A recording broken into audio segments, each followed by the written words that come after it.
It's craft fair season.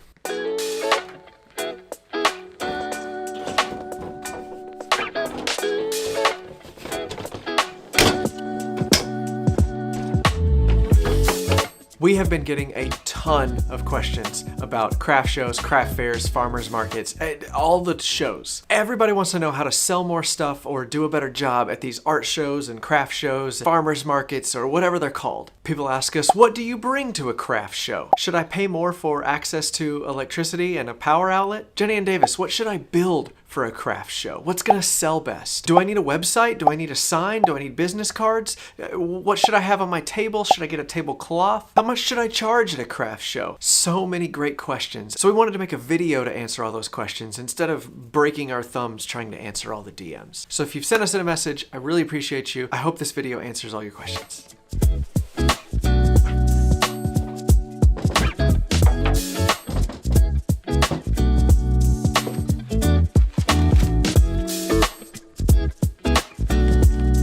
Asking these kinds of questions, you're not alone. You're actually in good company. Lately, the craft fair thread in our Discord server has been the most popular. It seems like everybody's trying to make up for lost time after missing the last few years and not being able to go out and see people. Even in the middle of this recession, people are still spending crazy amounts of money with makers at these craft shows. At least, that's what I've seen. I've spent a lot of time these last few weeks at shows and events trying to sell our charcuterie boards and our cutting boards as Christmas gifts. So many shows. And after 2 years doing a lot of these events, here is my go-to setup. I always have my little table with a really pretty tablecloth laid over the front.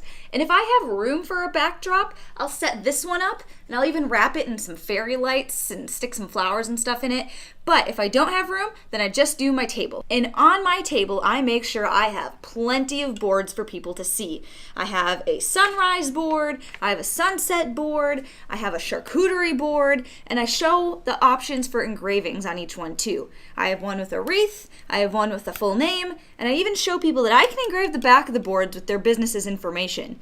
But one of the things that I never forget, and I never leave for a show without, is a packaging setup. Everybody always likes to see what these boards are packaged like. So I set up a little sample that still displays the board itself. I always pack a big stack of business cards to lay out and scatter a couple of decorations on the table.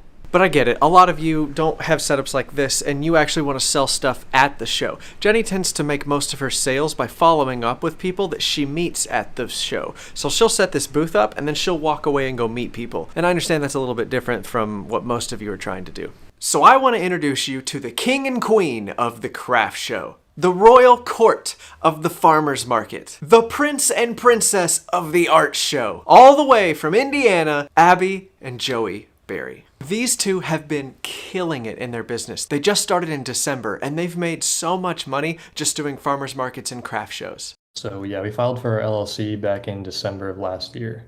Well, I wanted to quit my job. Did you eventually get to the point, Abby, where you could decrease the amount of time you spent at your day job? Oh yeah, definitely. I was full-time, but I work about 2 days a week now. We first met Joey and Abby in the Stud Stack. That's our private Discord community for makers who run a business. And we've just been blown away with their progress and their success this year. I remember when we signed up for our first show and our first events, we were so nervous and scared. We had no idea what to do, what to bring, what to show people, like how to set up a booth. Probably a lot of the same questions that you're asking. And I really wish that we would have had someone to talk to who just finished their first year. Not someone who's super experienced, because I'm not at that level yet, but just someone who just finished their first year of doing shows successfully. That would have been such a valuable person to hear from. So today, that's what we're going to bring to you. When you signed up for your first show, were you nervous? Oh my gosh, we were so scared. Yeah.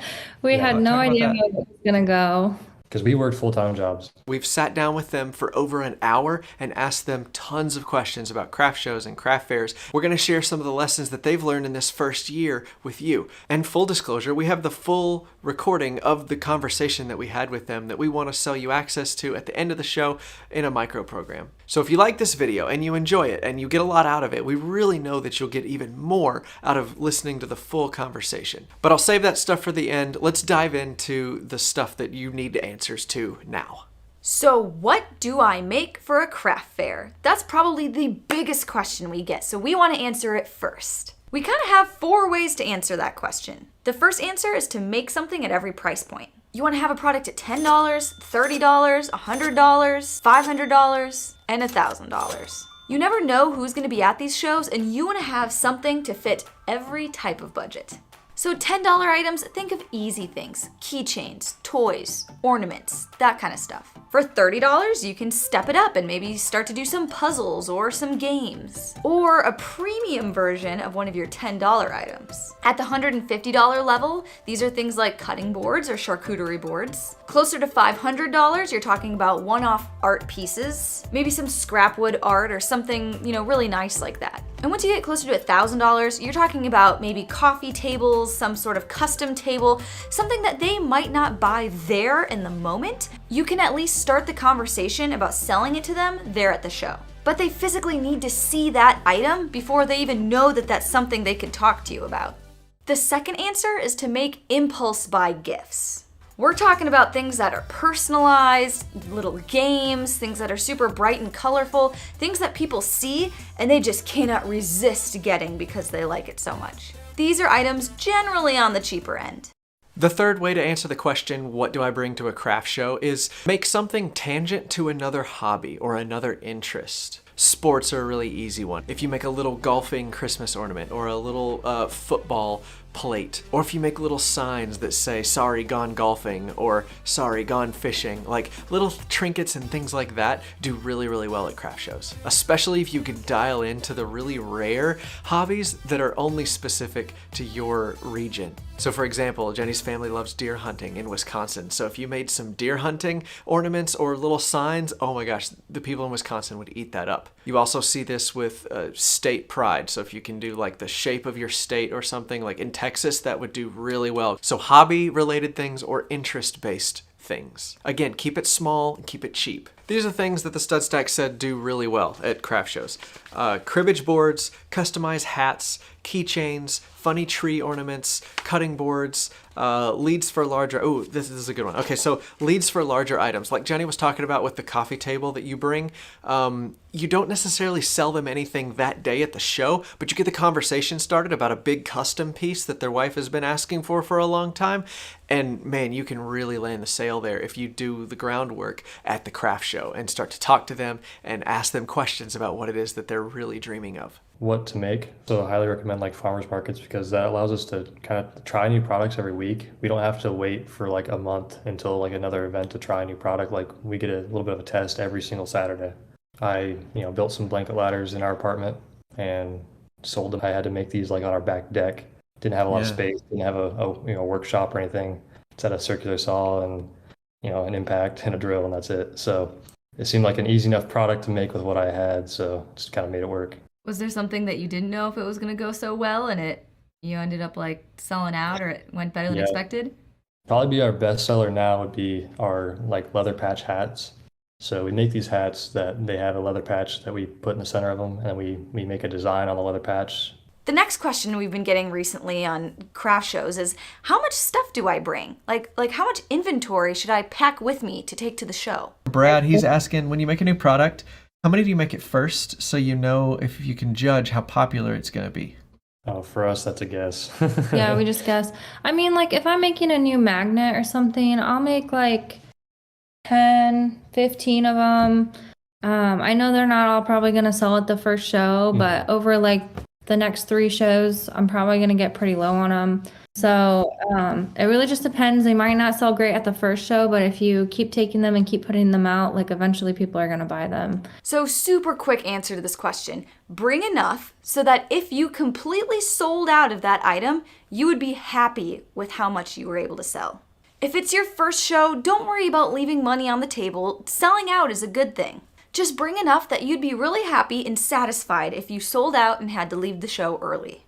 And the next question is, how do I know if I'm ready? When do I sign up for a craft fair? You're probably not going to like this answer, but I want you to sign up before you feel ready. I actually want you to sign up for 2 shows before you feel ready. If you found a craft show or a farmer's market that you really wanted to be a part of, go sign up for it. A lot of times they'll even let you sign up for them like up to a year in advance. Sign up knowing that you're not ready, and that's okay. But putting it on the calendar, even though you're not ready, and then working to get yourself ready is gonna give you a higher chance of success than not putting it on the calendar and just waiting until you're ready. And we want you to sign up for 2 shows. That way, after you finish your first show, you can immediately apply everything you've learned to that second one. And you can get right back on the horse. And the last question we get is, how do I price things at the craft fair? Well, if you go to jennyanddavis.com/pricemywork, there is a 100% free pricing calculator for you to use. You're probably batching out things and building a whole bunch of projects all at once. So if you click on the advanced settings on that calculator, it'll let you figure out how to price things that you've batched out. This pricing calculator is 100% free for you to use. I don't want your email address or anything. I just want you to charge what you're worth. This is gonna sound crazy, but sometimes the person with the highest prices at the craft shows gets the most sales because it's perceived as the highest value or the highest quality. I know, it's crazy, but price high because you deserve it. And now the last tip that I'm gonna share with you guys came from somebody who spent $10,000 on their booth at one of the largest craft shows in the state of Texas. It's basically this person's full-time job to run these booths. The event is called Round Top. It's a world-renowned interior design event that happens twice a year here in Texas. And the super secret advanced tip that she told me, remember, she's spending $10,000 on her booths. Don't use a pop-up tent. I know that sounds insane, but we'll explain why that works in the micro program. Sorry, gotcha. But if you're watching this far, you're going to enjoy the micro program. I really hope to see you in there. We really believe that you could become king of the craft show if you implement all of the lessons we talk about in the micro program. We have the recording of the entire conversation with Joey and Abby. They made over $20,000 in their first season doing shows. We have a craft show specialist guide for you to print out, and we even have a quiz for you to test your knowledge to see if you're ready to become a king of the craft fair. So if you've been wandering through these craft shows and you're lying awake at night thinking, man, I could do that too, this micro program is for you. Right now, if you click the link below and use the code KINGOFTHESHOW, you can get the micro program at 50% off. This sale is not gonna last long. It's actually gonna end on Black Friday. So hit the like button if you like this video. We've got to get back to fulfilling our hundreds of Christmas orders that have to go out like next week. I gotta go finish 100 boards right now. So Yes. we will see you on the next one. Ask me how I do it.